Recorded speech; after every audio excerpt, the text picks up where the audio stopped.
మరి నా గురించి అందరికీ తెలుసు. నేను ఈ సిస్టమ్ సూపర్స్టోర్ని అయినప్పటికీ సిస్టమ్ సీనియారిటీ బట్టి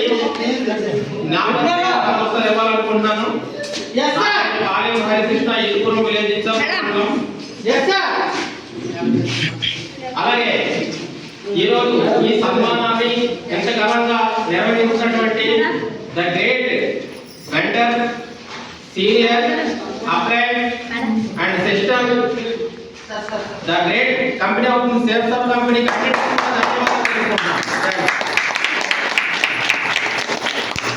థ్యాంక్ యూ. మరి ఈరోజు ఇలాంటి ఒక సన్మానం అనేది జరుగుతుందని నేను కలలో కూడా ఎప్పుడు ఊహించలేదు.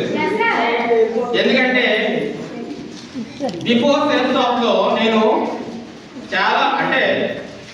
చాలా కష్టాలు పడుతూ కూడా ఒక సక్సెస్ అవ్వాలని ఎన్నో ప్రదేశాల్లో ఎన్నో రకాలుగా చేసాం. చదువుకున్నాం, జాబ్ రావాలని చెప్పి మరి జాబ్ కోసం ప్రయత్నాలు చేస్తారు. జాబ్ అంటే చదువుకునే ముందు కూడా ఎన్నో ప్రయత్నాలు చేశారు. కానీ జాబ్ కోసం ఏమైనా చేయాలి అనే ఉద్దేశంతో నా చదువు అయితే 5th క్లాస్ వరకు ఆగిపోయింది. నా చదువు 5th క్లాసే. ఆ తర్వాత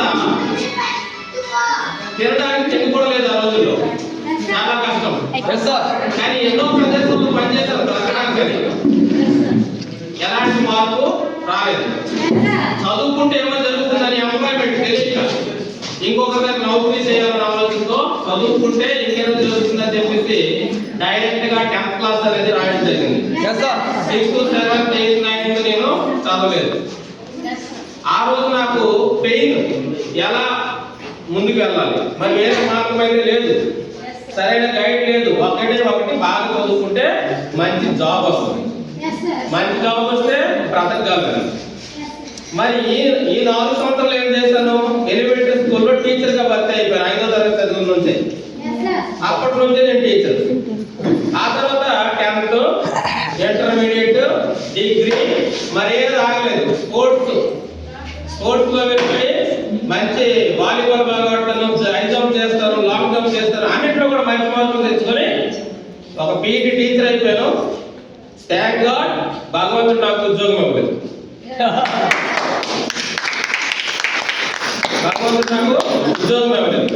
కానీ నా ఫ్యామిలీ నేను చక్కగా చూసుకోగలమని కాన్ఫిడెంట్ అయితే నాలో ఉంది. సో ఆ విధంగా నేను ఉద్యోగం రాకపోతే అండమాన్లో కూడా, అంటే టీచింగ్ 10 సంవత్సరాలు అయిపోయింది, అండమాన్లో మరో 10 సంవత్సరాలు నేను నౌకరీ చేస్తాను. Supervisor, labour supply and sub contractor. అయితే తినడానికి, బట్టలు వేసుకోవడానికి సరిపోతుంది. కానీ ఎప్పుడైతే ఈ కాన్సెప్ట్ నాకు చాలా లేట్ వచ్చింది, కాన్సెప్ట్ వినలేదు. ఆర్డర్స్ ఆఫ్ రన్ చేస్తున్నాను, వచ్చిన ఖాళీగా ఉండకూడదు. చాలా మంది టీచర్ అని చెప్తారు, ఏదో ఒకటి చేసుకుని బ్రతకాలని చెప్తారు కదా, మాకేం ఖాళీగా ఉంటాము కాదు. కాబట్టి నాకు 3 సంవత్సరాలు పని లేకపోతే హార్డ్వేర్ షాప్ అనేది పెట్టుకోవడం జరిగింది. ఆ హార్డ్వేర్ షాప్ రన్ చేస్తూ ఉన్నాను. హార్డ్వేర్ షాప్ ఏమైపోతుంది, ప్రతిరోజు చెప్పినలాగా, అంటే 100% మన కాన్సెప్ట్ చెప్తే ఏ ఒక్క క్యాండిడేట్ అయినా దీనిలోకి తల వంచవలసిందే. ఆ తర్వాత ఎన్ని రకాలని చెప్తారు కానీ తల వంచవలసిందే. కానీ ఆ రోజు కాన్సెప్ట్ వింటే కదా. నాకు వచ్చినప్పుడు నేను కాన్సెప్ట్ వినలేదు, ఎందుకంటే నెల వచ్చినప్పుడు 40-50 వేల రూపాయలు నా షాప్లో వచ్చేస్తుంది. 40-50 వేల రూపాయలు సంపాదిస్తున్నాను నా ఫ్యామిలీతో ఉంటూ అన్నప్పుడు నాకు కొంచెం ఈగో ఫీలింగ్ ఉంటుంది. సో ఆ ఈగో ఫీలింగ్ వల్ల నేను ఆ కాన్సెప్ట్ అయితే వినలేదు, కానీ ప్రొడక్ట్ తీసుకున్నాను. ప్రొడక్ట్ తీసుకొని ఆగిపోయిన నేను ఏం చేశానంటే, కొన్నాళ్ళకి మనకు వదులుతారండి, ఒకసారి ప్రొడక్ట్ తీసుకుని వదులుతారా మన సిస్టంలో? ఫ్రెండ్స్ చెప్పండి, వదులుతారా? ఏం చేస్తారు? మళ్ళీ వస్తారు, విసిగిపోయి వదిలేసినప్పటికీ ఇంకా ఫోన్ ఉంది కదా, బండిలో ఆయిల్ అయిపోతే ఏమైపోయింది, ఫోన్ ద్వారా చేస్తుంటారు. అలాంటి ఫోన్ కాల్ ఒకరోజు తగిలాను.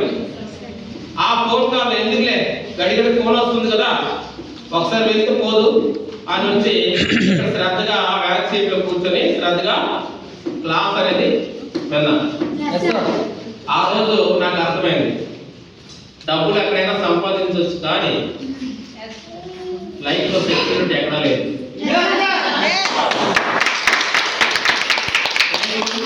ఆ రోజు లక్ష్మీ మేడం స్పీచ్ విన్న తర్వాత గాంభీర్యం ఉండడం ఏడుపు వచ్చేస్తుంది. ఏడుచుకున్నాను సార్, నేను వేరు చెప్తున్నాను కానీ ఆ రోజు నాకు ఏడుపు వచ్చేస్తుంది. అలాంటి పరిస్థితి వినటం సార్. ఆ రోజే నేను నిర్ణయం తీసుకున్నాను. కరెక్ట్గా సంవత్సరం ఆగిపోయాను. కరెక్ట్గా సంవత్సరం మార్చిలో జాయిన్ అయ్యాను, మార్చిలో ప్రొడక్ట్ తీసుకున్నాను, నెక్స్ట్ ఇయర్ మార్చిలో ప్రారంభించాను. ఈరోజు the great mentors Srinivasarao sir and Basavati Ileswararao sir, వీళ్ళు సపోర్టు అండ్ అప్లయన్స్.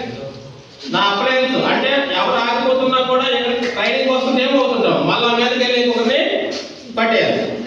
అంటే మళ్ళీ ఆ వాళ్ళు ఆగిపోయినా కూడా ఇంకొకరు ఉన్నారు కదా, వాళ్ళు పట్టుకుంటూ ఆ విధంగా వాళ్ళ సపోర్ట్ తో, వాళ్ళు ఇచ్చినటువంటి సజెషన్స్ తో ఈరోజు నేను నాకు సిల్వర్ గా చేసి వాళ్ళు నిలబెట్టారు. వాళ్ళు నా లో లైన్స్ అండ్ నా అప్లయన్స్, నా మెంటర్స్, నా సిస్టమ్ అందరూ కూడా నాకు ఈ స్థాయికి తెచ్చి నిలబెట్టారు. నాలో ఇంతవరకు ఏమి టాలెంట్ కూడా లేదు. ఇంకా